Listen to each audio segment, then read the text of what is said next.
Alright, today I'm going to be refuting the proposition that social media has disadvantages on society's mental well-being.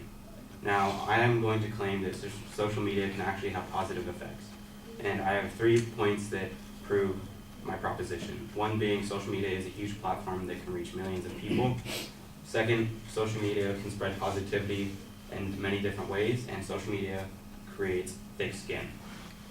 First of all, social media is commonly perceived as a negative place. However, if you look beyond the negative stereotype, beyond the negative stereotype, you'll see the positive impact that social media can actually have on people. First, going to the first point that debunks that social media has negative effects on mental well-being is social media enhances people's connectivity. Now, social media can connect like-minded people instantly, whether it be for personal reasons or business reasons. And connecting with people that have similar interests can be extremely beneficial. Now, social media influencers can use their platform to promote positivity or better living, whether it be for an ad or a good company, like for fitness or anything like that. In today's age, I believe that social media is extremely huge, especially with the kids. I did some research, and 95% of teens have access to a smartphone, and 45% of them are online constantly, according to PewResearch.com. Now, social media allows for businesses or nonprofit organizations to push their ideas out to more people. This allows for businesses or even just a positive concept to gain supporters, which in turn creates something much bigger. And 40% of people think that social media is good as it allows to create new relationships with people and explore new ideas.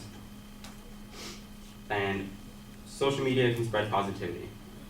There are numerous people or companies that are solely devoted to better living. For example, there are YouTube channels such as Yes Theory, Roman Atwood, and so on, and other media accounts that use their platform to stress the importance of healthy living and positivity.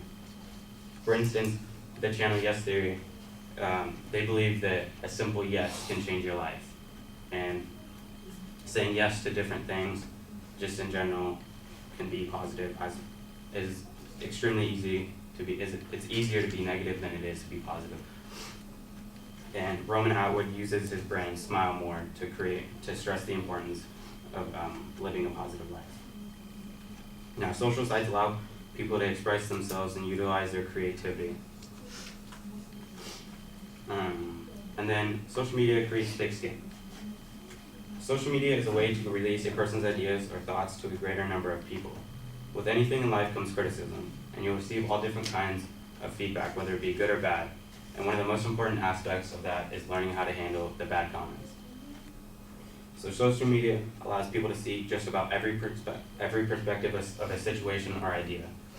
And when you see the good comments, you'll see what you're doing right on something, and when you see the bad comments, you'll see what you need to improve on. And I believe that it is up to the person to decide their thoughts and stance on something. This is when a person must use critical thinking to understand a concept and take the bad and learn that even the bad comments are something that you should take into consideration and to better yourself. And lastly, empathy. Everyone has problems and issues that they go through and may not want to talk to someone face to face. There are people that genuinely do care about your life and problems. There are social accounts that remind people of this constantly, as well as blood talk lines that will directly connect someone with another person to talk to.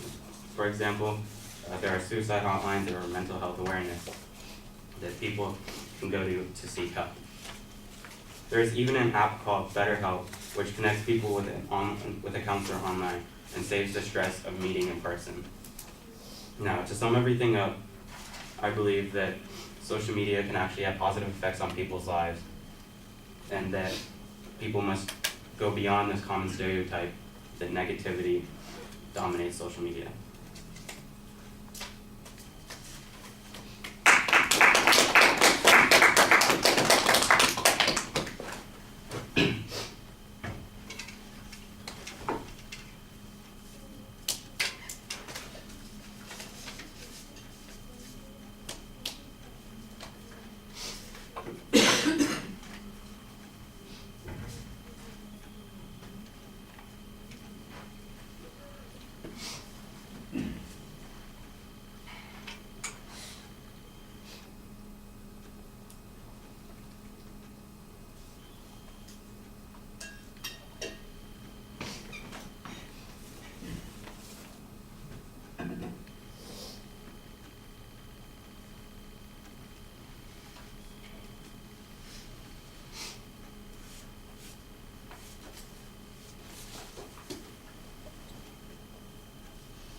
All right, Chase, I think that you've done a good job presenting a general counterclaim to the argument.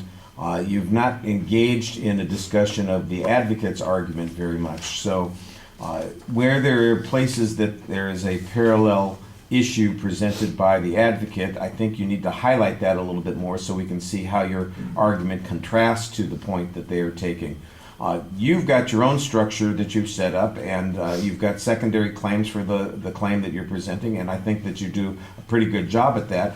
I like the evidence that you have, for the most part, talking about the positive impact of social media. You've got some good examples that you illustrate.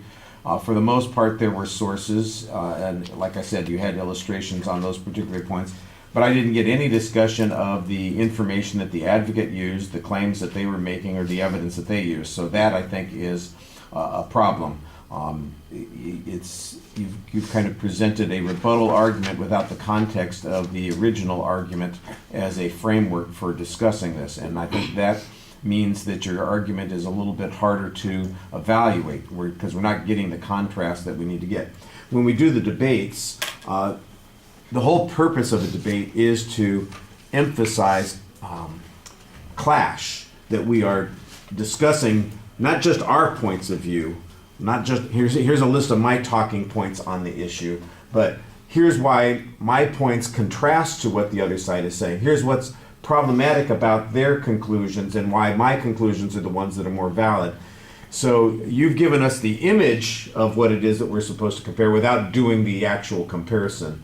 And I think that that's a little bit problematic. But the stuff that you did do, I thought you did nicely. It was clear and easy to follow. You had good evidence to support those positions. Your position seemed to be well-reasoned, but there's not any discussion of what the advocate said. So I think that there's a kind of a deficiency there.